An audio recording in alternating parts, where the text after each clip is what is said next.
जय जगन्नाथ जय जगन्नाथ। कवि जने आमर भावना भितर बुड़िक रही कविता लिखतु बा पुराण शास्त्र जहाँ लिखतु जिते लिखिले से भाव था लिखि सारा जो प्रसार प्रसार होगा भीतर भाव ना लिखला बेले भाव थिला से कवि जन थे जयदेव 24 घंटा भीतर भाव थिला लिखला बेले थिला न लिखला बेले थिला किंतु लिखियाटा जो पूर्ण थिला पूर्णता करने पूर्णता जो करले सेतिक बेले भाव कटिला कटिला परे भी लेखा काम सरिला परे भी गीत गोविंद से महापुरुषंकर जो आप भगवान बंधु जगन्नाथ से दैनंदिन गीत गोविंद पढ़ती आमर वर्तमान समाज जो कवि हो से लेखिक छाड़दे स्प्रेड हो जाऊ जे मालिका लिखिदेला कहला मु आत्मगोपन करुच्ची दर्शन पाइबन कुआर तुम गल कौटी जीव तुम साधारण ज्ञान तुम मन रहा दरकार बलि राजा को भगवान बामन अवतार होकर 3 पाद भूमि दान मागी कहला राजपाद 3 पाद तुम एत छोट नजर आम भाषा सी कौन से कथोपकथन होते 3 पादे 2 टपाटिया लोक 2 गड़िया 3 पाद मागुची कौन दरकार सत्य सत्य करला कौन होती न होती जो ज्ञानी मान अच्छा सी बुझे मुझे ज्ञानी मान ज्ञानी माने जो भ्रम रही जाए से भ्रम को संशोधन करने कहूँ आम तुम जो स्टेज अच्छ ये अधम से स्टेज ना तुम मैंने जो स्टेज अच्छ मुझे से स्टेज था गोटे कथा भी मो भीतर पड़े मुझे कुंठाबोध करुच्ची तुम जो भाई स्टेज अच्छ भगवान तुमको जो प्रकार आस्थान देते तुम चाहिए जुग को संस्कार कर तुम तुम पेट देखुच तुम नाम दश देखुच ये संसार परिवर्तन हो नहीं बुझे तो सुधुरी गले भल हाँ हरि कथा कही कतु पैसा नि जाए ना गुरु मंत्र दे दक्षिणा किसी नब गुरु मंत्र दक्षिणा हूँ 3 टंका 8 आना तुम वर्तमान कह 30,50,000 गुरु दक्षिणा आया 3 टंका 8 आनार तत्व हूँ कौन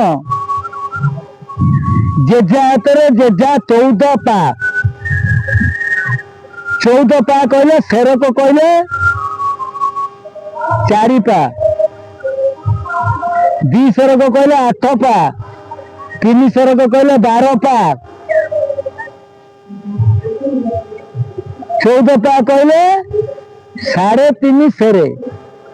जो ज्ञानी मान अच्छा पुराना लोक सी बुझे तुम तो दर्जन ग्रुप कटिगला बर्तमान 10 पीस इंग्रेजी ना इंग्रेजी आमको एमती ज्ञान दे गले आम इंग्रेजी पचा भावन जब नक मुक्ति ना आम इंग्लीश पढ़ा इंग्लीश कह सब जंग इंग्लीश कहवा किंतु आम इंग्लीश कह संगे संगे इंग्रेजी आम इंग्रेजी को शासन करते मुझे जानती गोटे किसी काम कल फलो कर कौन हम 3.5 टंका 8 आनार मुख्य कथा है ये शरीर हूँ 3.5 हाथ हाथ कहूँ 4 पा 3 हाथ कहला 12 पा चाखंड कहला 2 पा टोटाल मिसिक 14 पा शरीर 14 पार अन्य नाम है 3.5 गुंटू 3.5 सेरे 3 टंका 8 आना दब मान तुम शरीर टाक संपूर्ण गुरु पाखे समर्पण कल तमें किसी नहीं गुरु आज्ञा बिना किसी कर मत समस्ते गुरु कथा कहती जदि बाईस स्त्री सहित कौ दिन मिलामिशा कर गुरु सहित मत नहीं जीव आमर वर्तमान जी सब कहते मु गुरुवाद कथा मुझे कहूनी स्त्री सहित कौ दिन मिसब से नहीं जीव कोठिकी जीव गुरु परमिशन नहीं कर जीव परिश्रा करियो गुरु परमिशन नब झाड़ा जीव गुरु परमिशन निब तीर्थ कर जीव गुरु परमिशन नब जे गुरु करते तो उत्तर आसो ना ए काटव बहुत लोक काटव कहे एटा भारी ज्ञान कथा कौ तुम कहवा संगे मोर किसी मतलब ना मो ज्ञान कथा कहना ज्ञानी नुह मो अज्ञानी सीमारेखा तले अच्छी एक शिक्षागत योग्यता नहीं धर्म कौन बैकिंग आईन कानून भल मंद बैकिंग नहीं मोर एमती किए अच्छा मुझे कहीं क्या आश्रय करमी द्रौपदी महा द्रौपदी 5 जन स्वामी थे सी जब तार वस्त्र अणा 5 जन स्वामी के रक्षा कर पारे एत ज्ञानी मान रक्षा करेंगे मत क्यों रक्षा कर मोर सांगसाथी कौन रक्षा करदे असंभव रक्षा कला वाला मोर जन अच्छा से मत जानी जानी तमें जदि कह मुझे देखे दे पारि तमर जदि संपर्क थी कह सी मत देखेदेवे एटा गोटे चैलेंज कथा हो मुझे देखे पारि ना कारण मुझे सी मोर नुह मुझे तेणु मुझे सागर तुम जोगाजोग कर से मत देखदेव अर्थात सागर संपर्क कर स्त्री अच्छी स्त्री सहित सी नहीं कथबार्ता सी कर किंतु मुझे स्त्री मुझे कौन स्वामी सागर कथबार्ता कर कि उत्तर आसो ना उत्तर आसो ना ज्ञान कहे अकलना ठिकना बेले हेबे बणा अकलना ज्ञान कथा कहते ठिकना बेले हेबे बणा कालिदास महापुरुष लिखिं केते केते जोगी गले बंकुनाल ठारे बणा हेले केते कि फूल सब विरकत हो मले बंकुनाल कईटा अच्छी कहीं जानती ना मुझे जानती 3टा बंकुनाल अच्छी आमर से सान भाई कहले भाई आप कथा कहते से जानी समस्ते जानते गोटे ही बंकुनाल मुझे जानती 3टा बंकुनाल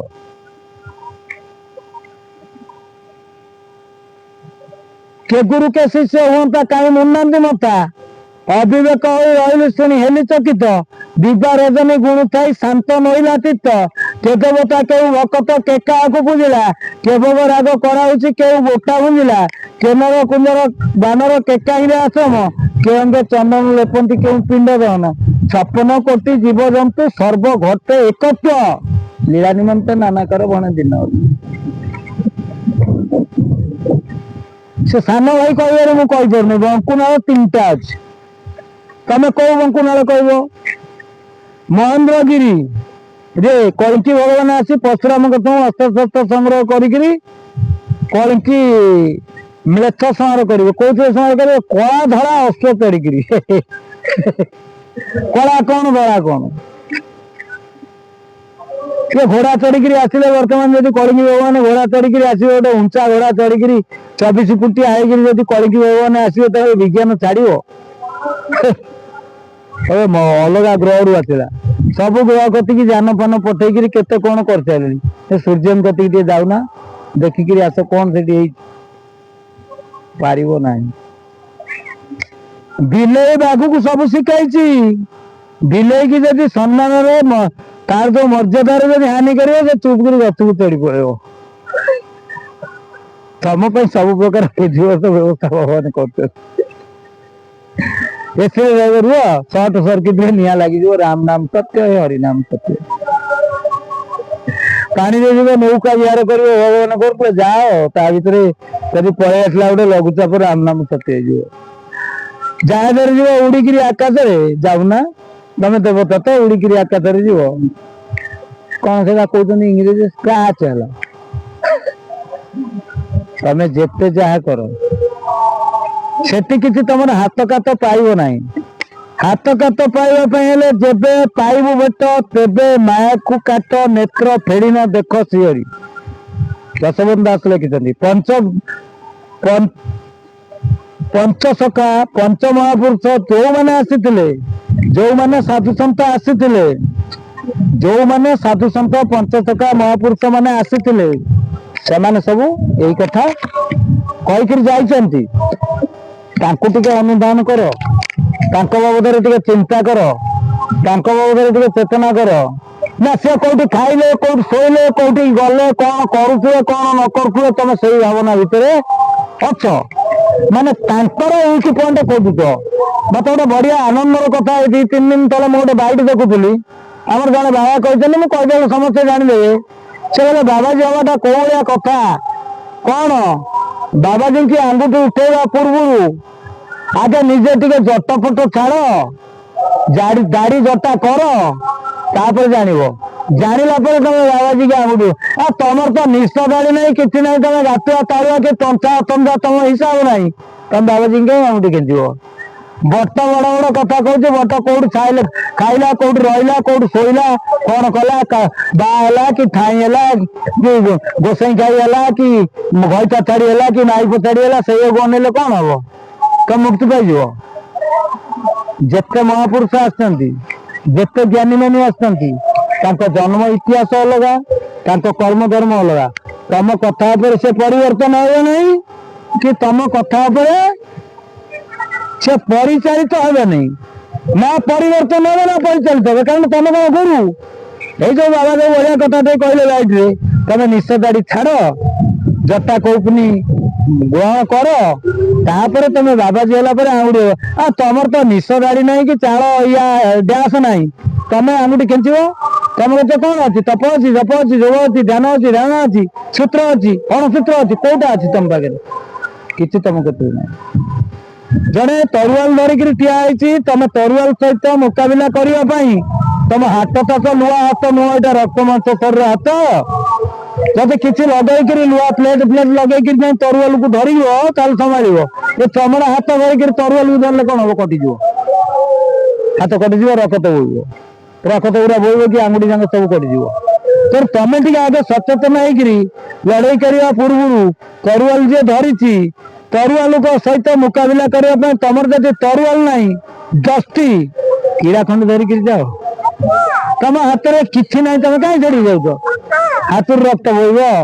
ନହେଲେ ଆମର ଏଇ ଯୋଉ କଣ କୁହନି ବେକ କଟିବ କି କଣ ହବ ତମେ ଫେରିବ କି ନ ଫେରିବ ଜାଣିନି। ଜୟ ଜଗନ୍ନାଥ ଜୟ ଜଗନ୍ନାଥ।